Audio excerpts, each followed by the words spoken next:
Hello everyone! In this video, I'll explain how to add an Opal card to Google Wallet. First, you can't directly add a physical Opal card to Google Wallet. Instead, here's what you can do. Open the Google Wallet app, tap Add to Wallet or the plus icon. Choose Payment Card. Then scan your credit or debit card or enter the details manually. Once added, you can simply tap your phone on an Opal reader to pay for your fare, just like a contactless card.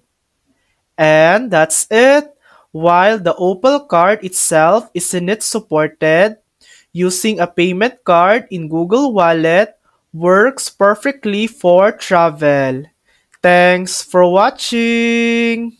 If this video helped you, please like and subscribe for more helpful tutorials.